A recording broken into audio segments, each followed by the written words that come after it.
प्रायोजक हैं cancer healer centre, a new beginning. वैसे तो दुनिया के धनवान देशों में अमेरिका 10वें नंबर पर है। अमेरिका में प्रति व्यक्ति वार्षिक आय करीब 33 लाख रुपए के करीब है। लेकिन कुछ तो मजबूरियां रही होंगी, यूं ही कोई नागरिकता नहीं बेचता। ट्रंप ने गोल्ड कार्ड प्रोग्राम को शुरू करते हुए कहा कि गोल्ड वीजा कार्ड नागरिकों को ग्रीन कार्ड जैसा स्पेशल अधिकार देगा। अगले 2 हफ्ते में गोल्ड कार्ड शुरू कर दिया जाएगा। अमेरिका में फिलहाल नागरिकता हासिल करने के लिए ग्रीन कार्ड सबसे बेहतर विकल्प है। ग्रीन कार्ड में रोजगार, पारिवारिक स्पॉन्सर या निवेश के माध्यम से अमेरिका की नागरिकता मिलती है, जबकि अब गोल्ड कार्ड में सीधे 44 करोड़ रुपए चुकाओ और नागरिकता पाओ। मौजूदा ग्रीन कार्ड की व्यवस्था 1990 से लागू है। वैसे एक बात और समझ लीजिए कि ट्रंप का गोल्ड कार्ड वाला ऑप्शन पहले से मौजूद है, लेकिन वो थोड़ा सस्ता है, जिसे ट्रंप अब महंगा करके बेचने वाले हैं। इसमें कुछ सुविधाएं भी अब बढ़ा दी जाएंगी। अमेरिका पहले से ही एक इन्वेस्टर वीजा प्रोग्राम चलाता है, जिसे EB-5 वीजा प्रोग्राम कहते हैं। इसके तहत अमेरिका व्यापारियों को EB-5 यानी इन्वेस्टर वीजा देता है। अमेरिका में आपको इसके लिए कम से कम $5 लाख का निवेश करना पड़ता है।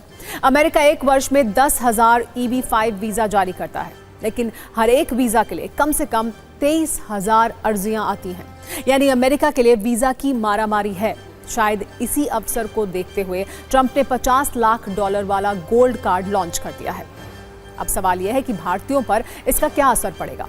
भारत के योग्य लोग जो अमेरिकी नागरिकता चाहते हैं, उनकी परेशानी बढ़ेगी। फिलहाल भारत के सबसे ज्यादा लोग H-1B वीजा के जरिए ग्रीन कार्ड हासिल करते हैं। H-1B वीजा में अमेरिका में रहकर काम करने की इजाजत मिलती है, लेकिन भारत के सबसे अमीर लोगों के लिए ट्रंप का gold card visa game changer साबित हो सकता है। भारत के सुपर रिच इस शॉर्टकट का लाभ उठा सकते हैं। कुछ दिन पहले ही दिल्ली के पास गुरुग्राम में DLF द कैमेलियास में 190 करोड़ रुपए में फ्लैट बेचने की खबर आई थी। इस सोसाइटी में एक फ्लैट की कीमत 100 करोड़ रुपए है। यानी जितने में आप एक फ्लैट खरीदेंगे, उतने में अमेरिका की नागरिकता 2 बार ली जा सकेगी।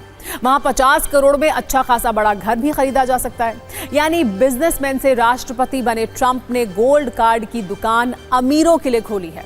जो पैसा फेंकेंगे वो अमेरिका के नागरिक बनेंगे। वैसे अमेरिका दुनिया का एक इकलौता देश नहीं है जो पैसे लेकर नागरिकता बेच रहा है। कई ऐसे आर्थिक रूप से पिछड़े देश हैं जो पैसे लेते हैं और नागरिकता बेचते हैं, जिसमें सेंट किट्स एंड नेविस शामिल है, Saint Lucia, Dominica, Grenada, Antigua and Barbuda, तुर्की, मोंटेनेग्रो, माल्टा और ऑस्ट्रिया जैसे देश इसमें शामिल हैं। वैसे कई ऐसे देश भी हैं जो नागरिकता देने के नाम पर निवेश करवाते हैं। BBC की एक रिपोर्ट के मुताबिक 90 के दशक में ब्रिटेन समेत कई देशों ने एक खास कीमत पर नागरिकता देनी शुरू की। ब्रिटेन में नागरिकता हासिल करने के लिए करीब $25 लाख यानी 22 करोड़ रुपए के निवेश की शर्त रखी गई। न्यूजीलैंड नागरिकता के लिए $15 लाख यानी 13 करोड़ रुपए की रकम वसूलता है। आज की तारीख में साइप्रस से लेकर सिंगापुर तक करीब 23 ऐसे देश हैं जो निवेश के बदले में नागरिकता देते हैं। यूरोपीय यूनियन के आधे सदस्य ऐसा कोई ना कोई कार्यक्रम चलाकर निवेशकों को अपने यहाँ पैसा लगाने के लिए आकर्षित करते हैं। अब इस खबर का नजरिया 9 भी जान लीजिए। इस पूरे मामले में सवाल यह भी है कि पैसे देकर खरीदी गई नागरिकता में राष्ट्र प्रेम की भावना कितनी गहरी होगी। जिस व्यक्ति ने धन के बल पर किसी देश की नागरिकता हासिल की है, उसका अपने देश के प्रति कितना लगाव होगा। क्या वह व्यक्ति सीमा पर जाकर युद्ध लड़ पाएगा या किसी मुश्किल घड़ी में अपने देश के साथ खड़ा रह पाएगा।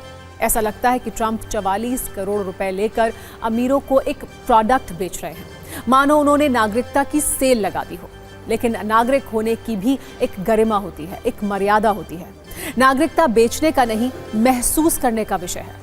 ट्रंप को यह ध्यान रखना होगा कि भले ही वो पैसा लेकर नागरिकता की गारंटी दे रहे हो, लेकिन ऐसे नागरिकों की खुद की कोई गारंटी नहीं है। वो मौका मिलने पर मागा यानी मेक अमेरिका ग्रेट अगेन वाले नारे से तुरंत हाथ धो लेंगे और मेक योरसेल्फ ग्रेट अगेन वाली सोच पर चलेंगे। यानी अपना काम बनता तो भाड़ में जाए अमेरिका वाले फॉर्मूले पर ही चलेंगे।